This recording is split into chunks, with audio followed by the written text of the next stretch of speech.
nuestro tradicional almuerzo de día miércoles, en atención a que nuestro invitado de honor y orador del día de la fecha tiene que concurrir a la Cámara de Diputados esta tarde a una hora muy precisa. Para dar quórum. Así que bienvenidos todos. Vamos. Salvo que se opongan a que vote a favor de boleta única. Bueno, vamos a comenzar, les decía, saludando a las banderas. Tenemos la bandera argentina, la bandera de la Ciudad de Buenos Aires y la bandera rotaria.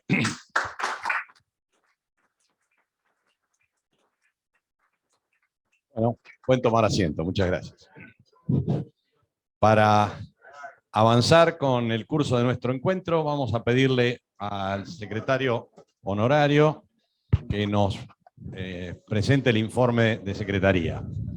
Federico. Muy bien. Señoras, invitados especiales, amigos rotarios, muy buenos días. Preside la reunión bajo un formato dual del miércoles 8 de junio de 2022 el doctor Juan Llamazares. Lo acompañamos en esta mesa cabecera el orador de la fecha, el licenciado Javier Milei, a quien le damos una muy cordial bienvenida.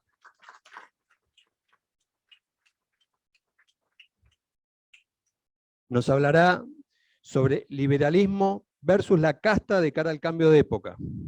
Acompañamos asimismo al señor presidente, sentados a la mesa cabecera, el gobernador del distrito 4895, señor Vicente Rocasalva, el expresidente Juan Javier Negri, y los consocios José Luis Purricelli, Carlos Noayek, Aldo Álvarez, Oscar Cooper, Sebastián Domínguez Dip, Eduardo D'Alessio, Máximo Fonrush, Sergio Huitis, Mariano de la Torre y Jorge La Rosa, quien luego del orador nos dirigirá unas palabras sobre las actividades del Comité de Educación. Especialmente invitado nos acompaña el señor Juan Col, consejero de la Embajada de España, invitado por Luciano Pols. Mi colega Carlos Lombardi, invitado por Javier Lozada. Se encuentran asimismo presentes Pedro Ciabacerrate, invitado por su padre José Ciabacerrate, Juan Pablo Coletti, invitado por Miguel Maxwell, Santiago Giupi, invitado por Alfredo Campos, Raúl Cata, invitado por Luis Curuchet, Gastón Barreiro, invitado por Roberto Planas, Gabriel Stutboiner y Pablo Tenenbaum, invitados por Ignacio Stutboiner, y Gianfranco Grillo y Mario Castelli, invitados por Enzo Grillo. Ángel Prufo, invitado por Gustavo Criscuolo, Carlos Laplacet, invitado por Juan Carlos Casañe, Luis María Focacha, invitado por Juan José Iribarren. Sentados a una mesa especial, acompañados por integrantes del capítulo de Educación, se encuentran presentes la señora Amalia Zanardi, directora de la escuela número 17 Ricardo Rojas del Talar Tigre, Pablo Hawks, quien tradujo al castellano los módulos de eSketch del proyecto 3D de nuestro club, Sergio Siciliano, director de la Maestría en Gestión de Gobierno de la Educación de la Universidad de Ciencias Empresariales y Sociales UCES y secretario académico de la Universidad de la Ciudad de Buenos Aires, y Adriana Frega, coordinadora de la carrera de la licenciatura en Gestión de Instituciones Educativas en la Universidad de la Ciudad de Buenos Aires y ex directora de Inspección General de la Provincia de Buenos Aires 2016-2019. Nos acompañan también los rotarios Carlos Príncipe de Rotary Club de Caballito, Omar Redondo Álvarez, presidente electo 2023-2024 de Rotary Club de Avellaneda, Virginia Pasavento y Laura Calvo del mismo club, y Michael Thomas de Rotary Club de Catedral al Sur. El próximo miércoles 15 de junio ocupará la tribuna del club la economista Diana Mondino, quien nos hablará sobre Argentina, cómo salir del pantano. A todos ustedes, muchas gracias por acompañarnos y sean muy bienvenidos al Rotary Club de Buenos Aires.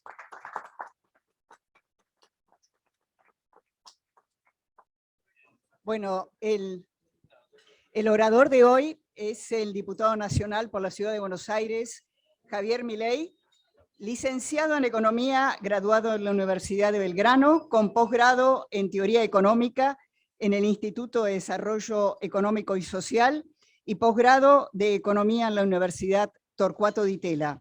Fue economista jefe de Máxima AFJP, coordinador del estudio de Miguel Ángel Broda, asesor del gobierno argentino en el CIADI y economista jefe de la Fundación Acordar. Fundador de La Libertad Avanza, profesor de microeconomía, macroeconomía, teoría monetaria y finanzas, crecimiento económico y economía matemática, en universidades nacionales y extranjeras. Ha escrito numerosos libros, 12 libros, entre ellos El retorno al sendero de la decadencia argentina, Pandenomics y El camino libertario. Diputado Milei, es un placer escucharlo. Buenas tardes y muchísimas gracias por esta invitación. Básicamente lo que yo voy a tratar de explicar es esta posición entre el liberalismo y lo que es el modelo de la casta, que es una nueva versión o una forma alternativa de hacer una interpretación del populismo. Y a la luz de eso, cómo yo interpreto o cómo creo que está ocurriendo un cambio de época en favor del liberalismo. Básicamente,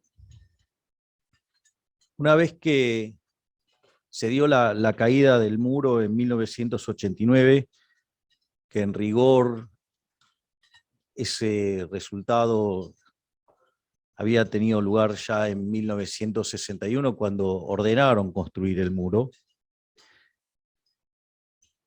Luego con la caída en el 89, lo que se hizo fue explícito. Y en ese sentido, el socialismo se reordenó, se reagrupó y cambió el foco del debate. Algo que empezaron a hacer desde el año 1990 con el Foro de San Pablo.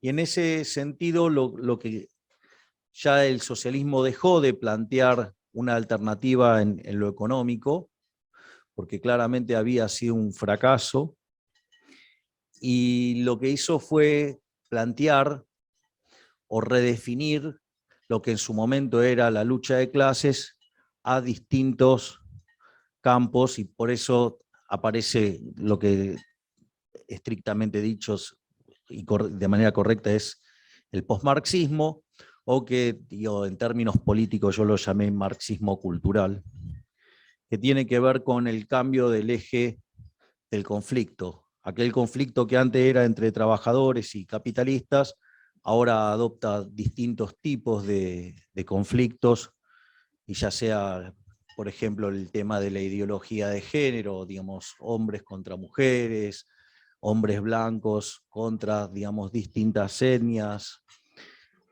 o el hombre contra el medio ambiente y todo el debate de los ecologistas. Entonces, básicamente toda esa discusión es una discusión en el plano cultural, y en el plano económico tiene que ver con un cuestionamiento al sistema capitalista, donde se acusa al sistema de ser injusto. De hecho, digamos, en general, en el mundo, los socialistas razonables, por decirlo de alguna manera, no los que viven acá en Argentina, que cuando uno les pregunta, dame un caso exitoso de comunismo, y entonces dicen la Unión Soviética. O sea, acá tenemos algunas ventajas, o sea, dicen cosas tan aberrantes que es más fácil encarar el debate solamente mirando los números. Pero básicamente la discusión, entonces, frente a esta situación de superioridad cuantitativa inobjetable del capitalismo, donde los países más libres son 8 veces más ricos que los reprimidos, el decil más bajo de la distribución está 11 veces mejor que su par en el país reprimido, el ingreso promedio de ese decil más bajo en el país libre es más que el doble del ingreso promedio del país reprimido, y por lo tanto con la forma de la distribución del ingreso que lleva una log normal, una chi cuadrado, llámenla si ustedes quieren, distribución Pareto, quiere decir que está mejor que el 80-90% de la población. Hay 25 veces menos de pobres en el formato estándar, 50 veces menos en el formato extremo. La gente vive un 25% más. Es decir, con esa cuestión no hay lugar a duda, no hay lugar a debate prácticamente, diría. Pero lo que hicieron es cuestionar al sistema y decir que el sistema es injusto. Entonces, básicamente lo que plantean es que no no niegan entonces la superioridad en el plano cuantitativo, sino que lo que se cuestiona, al ser injusto, se plantea una suerte de trade-off, donde ustedes claramente, si van a una solución que priorice absolutamente la eficiencia, eso genera una desigualdad que según ellos es absolutamente intolerable. Entonces, ellos dicen que, bueno, habría que resignar la eficiencia o algo de la eficiencia para básicamente distribuir mejor, y que entienden, digamos, que eso genera daños, pero que el daño que genera la desigualdad es mucho mayor. Eso es lo que vendría a ser la parte tercera de esta presentación, lo voy a estar abordando, que dicho dilema no existe y que es falso y que deriva de mala teoría económica, no de algo que exista verdaderamente. Pero antes, entonces, necesito hacer como una suerte de preámbulo que tiene que ver cuál es la visión tradicional del populismo, cómo es la lectura que yo hago del populismo, y entonces ahí sí nos vamos a meter en las cuestiones distributivas y después vamos a poder tratar de comprender el cambio de época. Básicamente, cuando uno piensa en términos económicos, en términos de populismo, hay un trabajo que surgió de un seminario que se hizo en el MIT, que fue convocado por Dornbusch y por Edwards, y que terminó volcándose en un libro que se llama La macroeconomía del populismo, y ese libro tiene un primer capítulo que es justamente de Rudy Dornbusch y Sebastian Edwards, que se llama La macroeconomía del populismo, y básicamente lo que identifica son en el populismo 4 etapas. Yo aún sobre esa descripción voy a hacer un agregado, lo que es la etapa 3, que creo que sirve para explicarlo mejor, pero no sería más que una variante en dicho modelo. Entonces, básicamente lo que uno ve en los procesos populistas, que hay una primera etapa donde se producen fuertes estímulos de la demanda, ya sea vía política monetaria o vía política fiscal, o las dos juntas, que eso lo que genera es una fuerte expansión de la actividad, una fuerte expansión del empleo, por ende una mejora de los salarios y como nominales, y como la inflación, el impacto es bajo o nulos, depende de dónde se esté arrancando, eso genera que los salarios reales sean más altos y eso genera toda una sensación de bienestar sobre la población. Pero claro, digo, o sea, obviamente tarde o temprano eso se va a convertir en una gran trampa, pero es lo que pasa en la primera etapa de este modelo. Si ustedes quieren identificarlo en un caso de un post-crisis con claros efectos en cantidades, tendrían lo que ocurrió, por ejemplo, en el primer periodo kirchnerista, donde la actividad se expandió en promedio de esos 4 años a un ritmo del 8% y la inflación promedio estuvo en torno al 10%. Claramente hubo fuertes ganancias en términos de empleos y de mejoras de salario real, y eso evidentemente les generó un rédito electoral bastante importante, porque todavía, digo, sigue en la cabeza de muchísimas personas el recuerdo de esa época como una buena época. Ahora, la segunda etapa, entonces, de un proceso populista siguen estas políticas expansivas en materia de política monetaria y política fiscal, pero lo que sucede ahora es que el impacto en cantidades es menor y empieza a haber impactos en precios. Es decir, el producto crece o se expande, pero lo hace a mucho menor ritmo, se expande un poco el empleo, los salarios reales empiezan a subir y ya, digamos, pero muy poquito. ¿Por qué? Porque ya también empieza a aparecer el problema de la inflación. En ese sentido, cuando ustedes miran lo que es el segundo gobierno de Cristina Fernández, el segundo gobierno kirchnerista, o sea, el primer gobierno de Cristina Fernández de Kirchner, ustedes tienen que el ritmo de la expansión pasó del 8 al 4% y la inflación, que en promedio venía al 10%, trepó al 20%. Entonces empiezan a haber problemas. De hecho, cuando se postulaba y se presentaba la situación de la reelección de Cristina Fernández de Kirchner. En ese contexto, aquellos que recuerden esa época, una de las cosas de las que hablaba la señora era acerca de la necesidad de la sintonía fina, ¿no? Entonces, era evidente que había algún problema, se estaba manifestando. La realidad es que la fiesta del 54% nos salió bastante cara porque una de las cosas que hicieron fue hacer estímulos monetarios manteniendo el tipo de cambio fijo, y en el medio de todo eso se rifaron más de 7.000 millones de dólares de reserva, o sea que fue una campaña que nos salió bastante carita, pero digamos, lograron el famoso 54%. Pero ¿qué es lo que pasa? Y ahí nos encontramos con lo que siempre pasa con estos casos de populismo. Cuando empiezan a aparecer los efectos no deseados, lo que hace la política, en lugar de hacer los ajustes y sincerar la macroeconomía y poner las cosas en orden como correspondería en condiciones normales, recurren a los controles, recurren a la represión, recurren a violentar la libertad. Y esta es la parte donde yo voy a hacer unas ligeras mejoras sobre el modelo tradicional, y es el hecho de que, si lo pongo cuantitativamente, está claro que los problemas se aparecieron, apareció el cepo cada vez más duro y más violento, y la contracara de eso fue que el PBI ya no se expandió, o sea, la tasa de expansión promedio del PBI fue nula, o sea que en términos per cápita ya empezamos a caer, y lo que tiene que ver con la inflación en términos promedios trepó al 30%.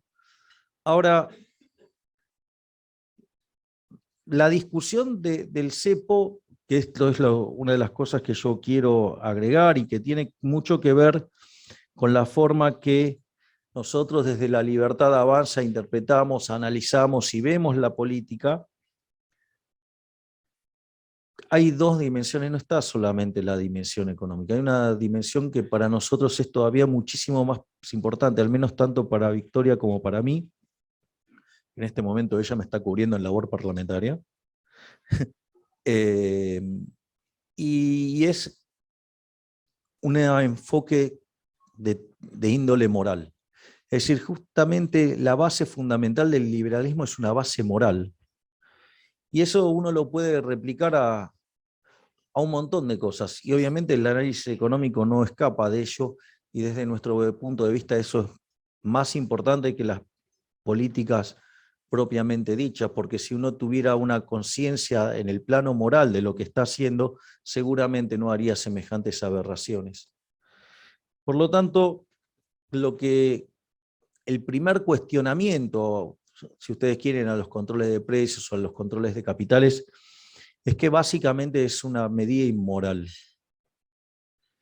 Y la realidad es, ¿por qué es inmoral? Porque si yo me gané mi dinero honestamente, ¿quién es el político para decir en qué lo puedo gastar o no?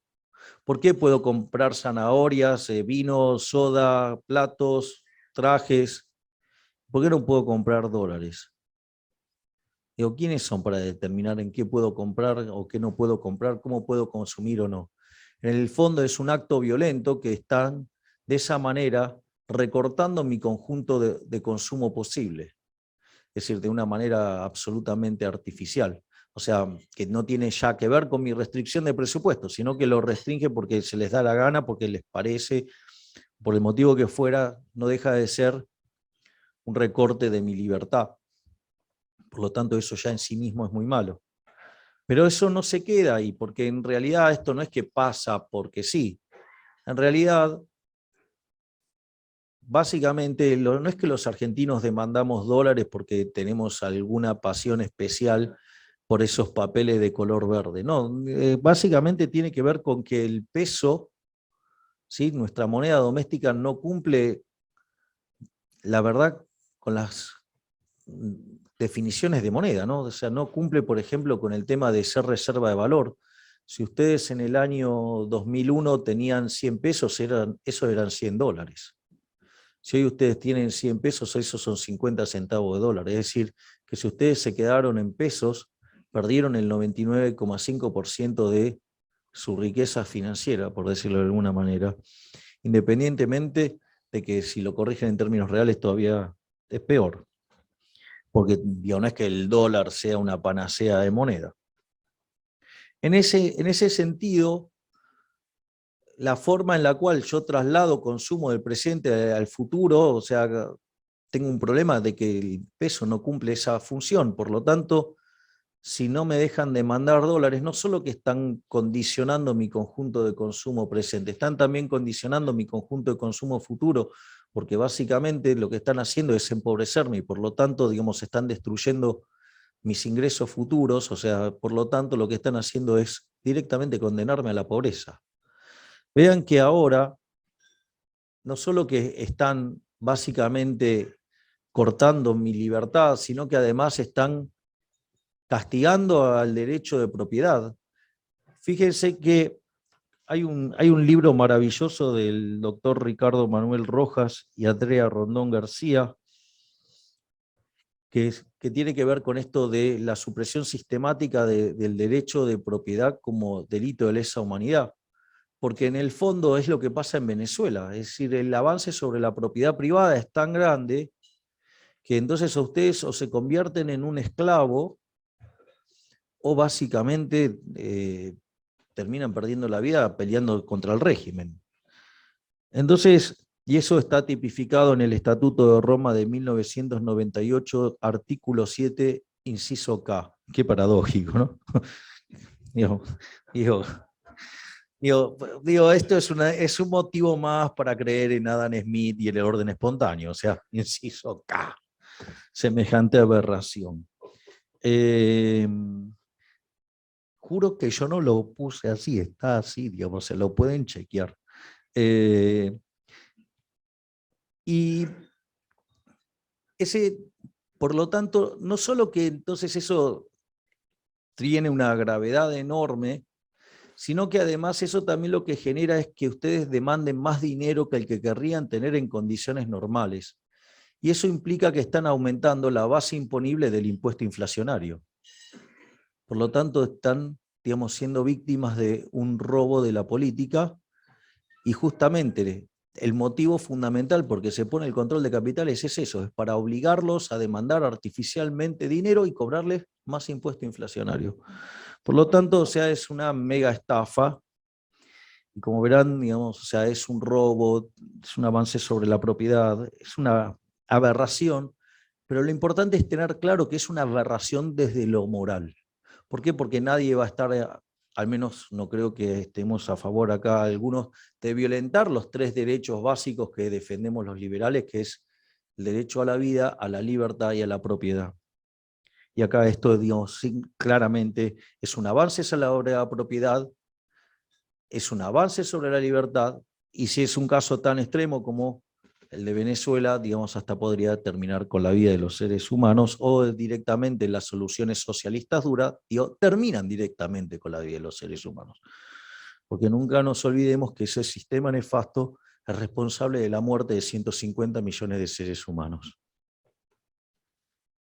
Y obviamente que hay también una cuestión desde el punto de vista del análisis económico, que es más una lectura más a un esquema de índole de equilibrio general balraciano, ¿no? Digamos en el formato presentado por Dornbusch y Edwards, que es la idea de que si yo estoy poniendo un control de capitales, o sea, claramente ese control de capitales, o sea, ese control sobre el mercado de divisas, evidentemente yo tengo un exceso de demanda, o sea, y la manifestación propia de ese exceso de demanda es justamente la brecha. La brecha lo que está mostrando es que hay más gente que quiere comprar que la que quiere vender, y cuando ustedes tienen un exceso de demanda, ¿sí?, en estas características, lo que ustedes tienen como contrapartida es un exceso de oferta en todo el resto de la economía. Y eso tiene una manifestación muy clara que tiene que ver, por ejemplo, que en el mercado de bonos el precio de los bonos esté absolutamente deprimido. Esto significa que las tasas de interés están por las estratosferas, o si ustedes quieren verlo de otra manera, el riesgo país en Argentina es verdaderamente insoportable. Argentina tiene un riesgo país promedio de 2.000 puntos básicos, pero si ustedes toman la punta corta, es decir, los bonos más cortos, o sea, los que vencen más cerca en el tiempo, esos tienen un retorno del 35% en dólares. Es decir, para que tengan una idea, los bonos de Argentina cotizan en torno al 25%, cuando en el caso de, por ejemplo, de Sri Lanka, que acaba de defaultear recientemente, cotizan en torno al 50%. O en el caso de los bonos, ¿ya estoy cerca de la hora? 5 minutos y 5 minutos de preguntas. Ah, ok, entonces voy a terminar con el modelo de populismo y listo. Y entonces en ese contexto, ustedes lo que tienen es que las tasas de interés entonces son verdaderamente estrafalarias. De hecho, si Ucrania en plena guerra coloca al 24%, naturalmente eso genera una descoordinación en el mercado de bienes, eso potencia la fuga de capitales, pero al mismo tiempo hace que la inversión no sea suficiente ni siquiera para recomponer el capital. Eso genera que no se generen puestos de trabajo. La contracara la ven con los chicos que se van afuera, ¿sí? Porque no tienen oportunidad de trabajo, los salarios reales se deterioran, eso genera más pobres, genera más indigentes, genera más demandas sociales en términos de gasto público, de más déficit fiscal. ¿Y cuál es la cuarta etapa del populismo? ¡Boom! O sea, el estallido. ¿Cuál es el problema con esta visión? El problema con esta visión radica en que esto explica el ciclo, pero uno diría, pero no podemos ser tan tontos que estemos repitiendo el ciclo recurrentemente, o sea, tiene que haber algo más atrás de esto para entender qué es lo que está pasando, y por eso yo ahí elaboré esta idea de el modelo de la casta. El modelo de la casta se puede sintetizar en una frase que es: donde hay una necesidad nace un derecho. ¿Cuál es el problema? Que si nace un derecho, alguien lo tiene que pagar ese derecho, y los recursos son finitos. Y el problema de las necesidades infinitas y los recursos finitos, la economía lo resuelve por la vía de la cooperación social, que es básicamente el mercado, o sea, el sistema de precios.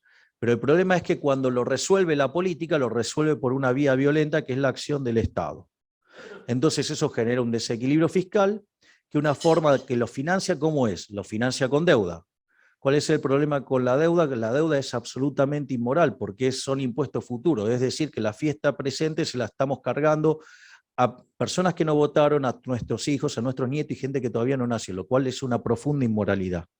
La otra es financiarlo con emisión monetaria, con lo cual generamos impuestos inflacionarios, distorsionamos el funcionamiento del sistema de precios, la economía crece menos, se generan menos puestos de trabajo y además pega 25 veces más fuerte en los que menos tienen. O sea, encima es una aberración en términos distributivos.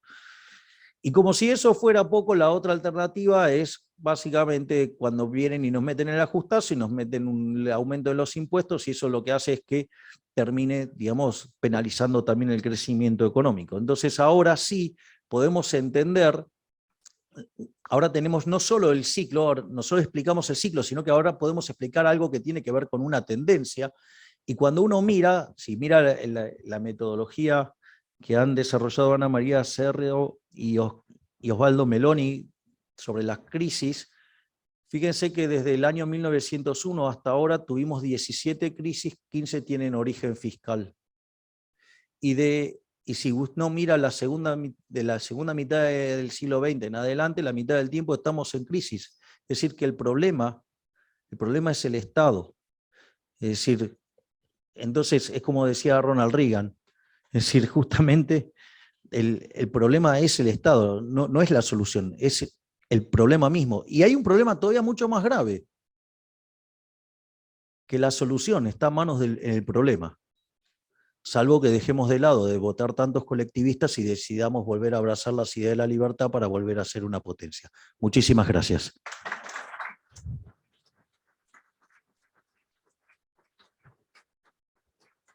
Bueno, muchísimas gracias, diputado Milei. Quiero hacer una aclaración que todos los socios que nos están siguiendo por Zoom me han inundado de preguntas, pero Javier Milei se tiene que ir en 5 minutos, lamentablemente, porque tiene que dar quórum en la sesión de diputados. Es la de boleta única, aviso, no es una sesión más. Que también saben cuál es mi voto, obvio. Una pregunta, ¿se Sí. considera usted un hombre de extrema derecha? No, No, porque cuando uno mira el diagrama de Nolan, que implica tener otras consideraciones en la evaluación de la ideología de alguien, digamos, yo salgo en la parte que tiene que ver con los liberales libertarios. Lo que pasa es que en realidad en Argentina toda la discusión está tan corrida a la izquierda, es más que algunas posiciones socialdemócratas se ven como de derecha, entonces claro, cuando ven un liberal libertario quedan espantados, creen que es cualquier cosa, pero no es un problema mío, es un problema de los que miran del otro lado, que están tan corridos a la izquierda que no se dan cuenta del daño cerebral que ha causado tanto socialismo.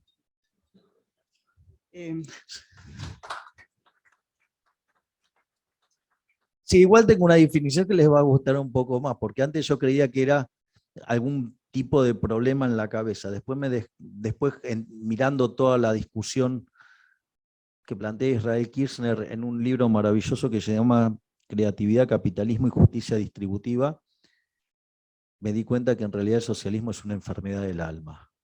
Y eso es mucho peor. Javier, su relación con Juntos por el Cambio. Usted ha hablado, ya es candidato, usted es candidato a presidente, da la sensación de que no hay posibilidades de ningún acuerdo. Una reflexión sobre eso. Y también le pregunto, ¿qué va a pasar en la provincia de Buenos Aires? ¿Usted tiene candidato en la provincia de Buenos Aires? Bueno, vamos por partes. Yo dije que de ninguna manera voy a formar parte de Juntos por el Cambio porque no quiero ser parte de un nuevo fracaso. Mi opinión, y esta es mi opinión, es que ese armado de frentes electorales, donde lo único que busca es ganar la elección, pueden ser muy exitosos para ganar una elección, pero no para gobernar. El primer ejemplo de eso fue la Alianza. La Alianza se puso de acuerdo, se juntaron para ganarle al peronismo y efectivamente le ganaron. Pero el gobierno fue un desastre. Lo mismo pasó con Cambiemos, ¿no? O sea, se juntaron para ganarle al kirchnerismo y claramente en términos electorales fue muy exitoso. No solo que fue tan exitoso, sino que en la elección de medio término lo arrasó. Y sin embargo el gobierno terminó siendo un desastre. Y bajo esa situación, al menos a mí me quedó la sensación, dije, bueno, acá los únicos que pueden gobernar son los peronistas. ¿Por qué? Porque por lo menos son verticalistas. Entonces, si le llegan a acertar a la dirección, la cosa puede funcionar. Y la verdad que no. Porque, bueno, primero porque no acertaron la dirección, pero digamos, al margen de esa situación. ¿Por qué? Fueron exitosos en términos de ganarle a Macri, sí, fueron exitosos, pero ¿cuál es el tema? Es que gobernando son un desastre. Es decir, entonces yo lo que creo es, yo creo en un ordenamiento político entre colectivistas y los que defendemos los verdaderos valores de la libertad, y eso implicaría que de un lado quedaría la Unión Cívica Radical, que son colectivistas, que son la Internacional Socialista, quedaría la Coalición Cívica, que es un desprendimiento del radicalismo por izquierda, quedaría el ala socialdemócrata del PRO, es más, hasta quedarían los kirchneristas ahí, porque no hay gran diferencias en términos de cómo piensan y ven los problemas, sino vean las declaraciones de distintos referentes de los que acabo de mencionar. Y del otro lado, ¿qué tendríamos? Bueno, los que estamos del lado del individuo, la libertad individual. Y en ese sentido, ¿quiénes quedarían? Obviamente estaríamos los liberales ahí, estaría el peronismo republicano, estaría el peronismo federal, estaría el menemismo, y obviamente en esa construcción estarían los halcones de Juntos por el Cambio. De hecho, una de las cosas que yo dije es que yo no estoy dispuesto a ir a una alianza que va a ser otro fracaso en términos de gobierno, pero sí estoy dispuesto a recibir a los halcones en La Libertad Avanza. Es más, en esa definición dije que si el ingeniero Macri quisiera venir, nosotros los vamos a recibir con los brazos abiertos. Y si además quiere una interna, se la damos. Y si en ese contexto el ingeniero Macri ganara la interna, nosotros no tenemos ningún problema en acompañarlos, porque nosotros no tenemos por qué interponernos sobre la voluntad de los individuos. Pero lo que nosotros no vamos a hacer es formar una alianza con el mero artilugio de llegar al poder y generar un nuevo fracaso que nos vuelva a traer a los kirchneristas diciendo que van a volver mejores y van a volver infinitamente peores. O sea, eso es lo que tengo que decir en cuanto a, digamos, la situación de... Y lo otro que puedo decir es, si les sirve para vuestra tranquilidad, de los 24 distritos tenemos 20 armados. Con lo cual, vamos a competir en serio, vamos a llevarnos 1/3 de los votos, vamos a entrar al balotaje, vamos a dejar tercero y sacarnos de encima el kirchnerismo, y vamos a ir a una elección donde que seguramente, si entramos en la segunda vuelta, voy a ser el próximo presidente argentino.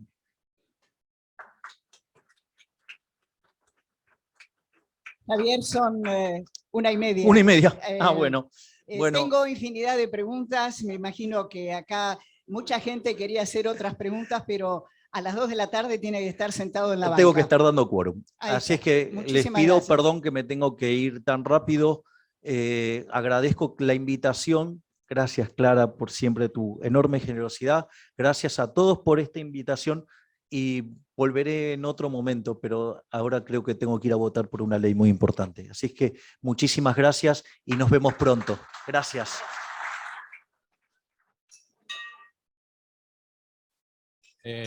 Si me disculpan, vamos a interrumpir unos minutos este amable encuentro, pidiéndole a mi ingeniero Jorge La Rosa que nos comente lo que se ha venido haciendo en el capítulo de educación últimamente, aprovechando la presencia de varios invitados especiales que están acá en una mesa. Así que, Jorge. Bueno, vamos a ver si el tema de educación lleva al mismo silencio que con Milei. Espero que sí, ¿no? Porque para nosotros es importante. Bueno, para nosotros en el capítulo de educación hoy es un día especial. Primero, porque se reincorpora al equipo de educación nuestro querido Carlitos Noyek, que está aquí sentado.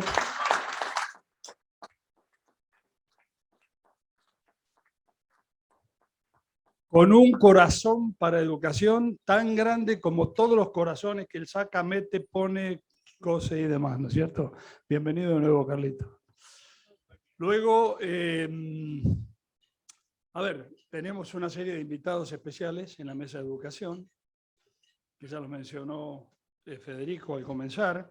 Yo quiero hacer una breve síntesis, está mal, pero bueno, una síntesis de lo que hemos estado haciendo hasta ahora en este momento. Quiero, en primer lugar, recordar a un amigo, un asesor, un amigo de educación, Gustavo Yáñez, que nos ayudó muchísimo cuando comenzamos con el capítulo de educación en 2020, en plena pandemia, imagínense, todo por Zoom.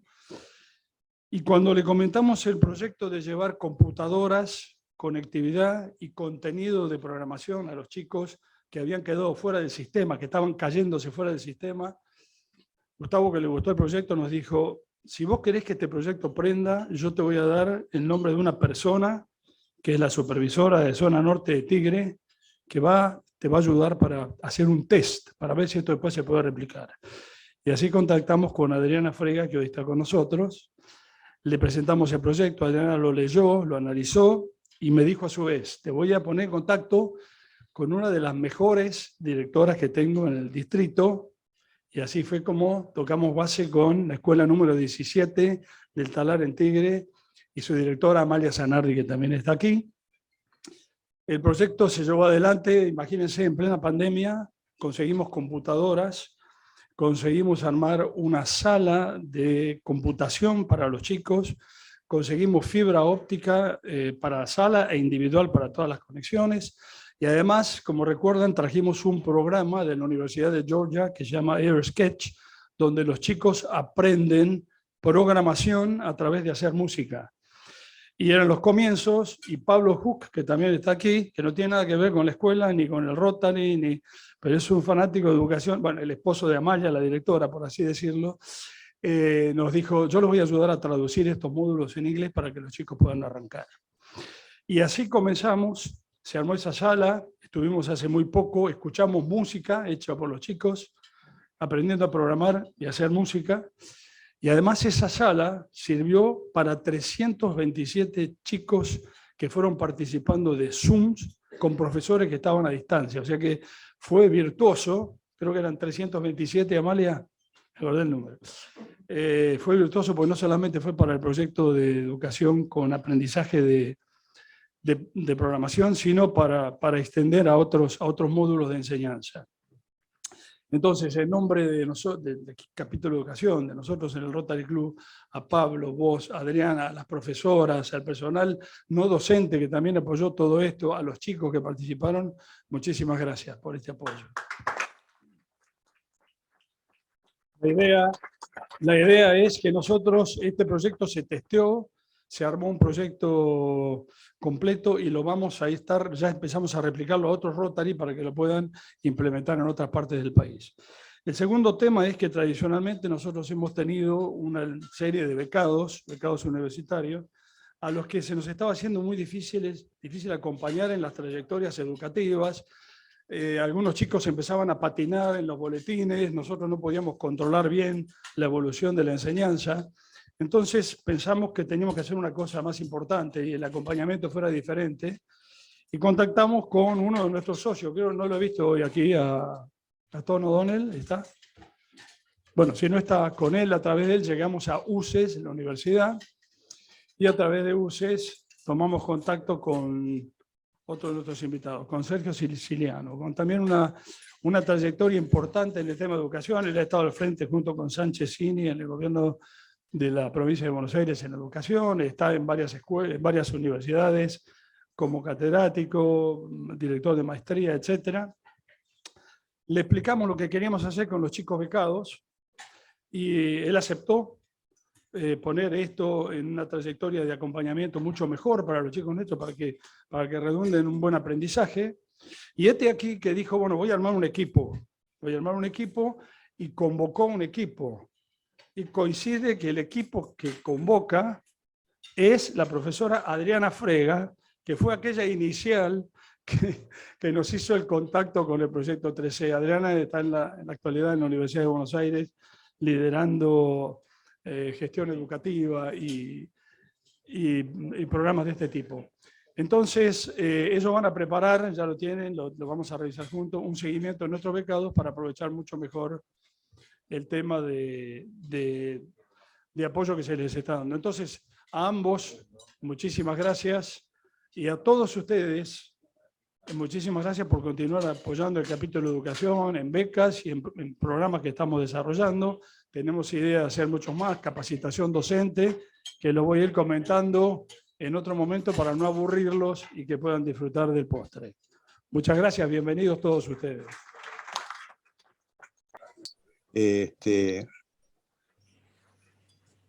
Como decía Chávez, que se hacía cargo el Estado de las empresas. Cercano ya al horario habitual para el cierre de nuestras reuniones, le voy a pedir al señor gobernador Vicente Rocasalva que nos dirija un mensaje de cierre de esta reunión. Vicente.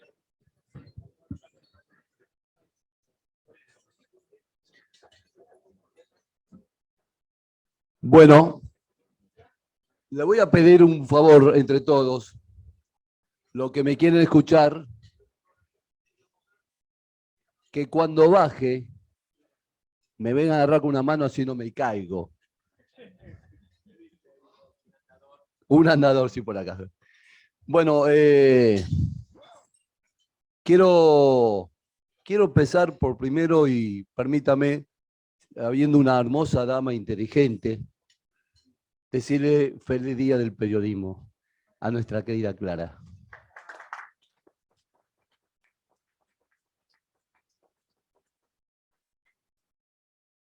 Mi tiempo de usar el saco de un gobernador está por terminar. Y eso significa hacer una reflexión de lo que he observado y me ha invitado y tuve la suerte de acompañarlo de grandes proyectos. Quiero mencionar algunos de los proyectos porque eso certifica la calidad de rotario que tiene este club. El primero, voy a hablar del medio del tema de la salud.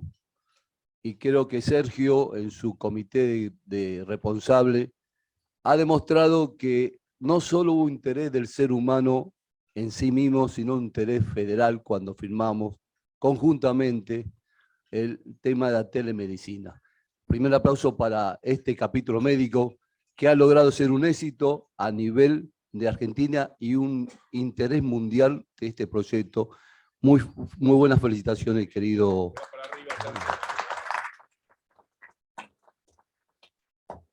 El segundo, tengo también que reconocer el otro trabajo que hicieron recién, lo estuvo presentando Jorge, el tema de la educación. Hoy tuvimos una clase de un pensamiento político, que podemos estar de acuerdo o no. Lo importante es que nos abre la mente. Y casualmente, a un chico cuando se lo educa, se lo prepara para el futuro. Felicitaciones, Jorge, por todo lo que están haciendo el capítulo. Sí, en representación de todo lo que está haciendo. Tercero, quiero felicitar exclusivamente a los que tuvieron la suerte de acompañarme el día de la multiconferencia. Quiero decir que por primera vez en la historia del mundo, y cuando el mundo, por supuesto, incorpora a Argentina, que se pudo lograr una multiconferencia, donde se incluyó el 100% de todos los rotarios de Argentina y Paraguay, y parte de Uruguay. Es un hecho insólito.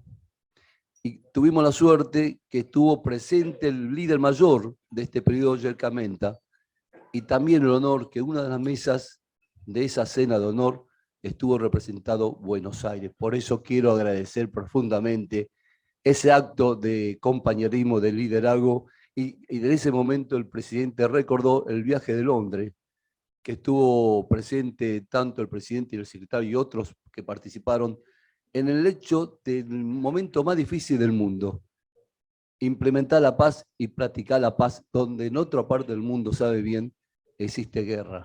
Y es un ejemplo que Buenos Aires, junto con Londres, han demostrado ser dos clubes rotarios de poner la paz en primera posición ante cualquier cosa. Por eso quiero un fuerte aplauso por lo que ustedes han hecho.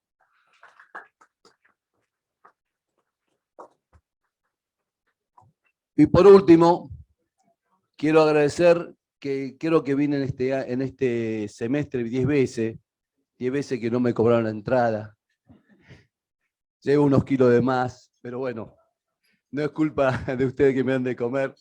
Y felicitar, tengo un saludo muy especial de Corrientes.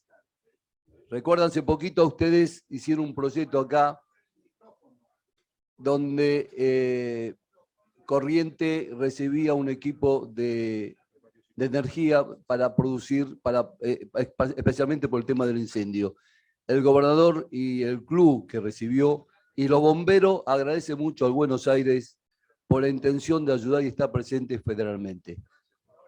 Sin me alejo, queridos compañeros, me han regalado un año hermoso con personas hermosas. Muchas gracias. Bueno, ahora sí, damos por concluido el almuerzo del día de hoy, agradeciendo a todos ustedes su amable presencia. Muy buenas tardes, hasta la próxima.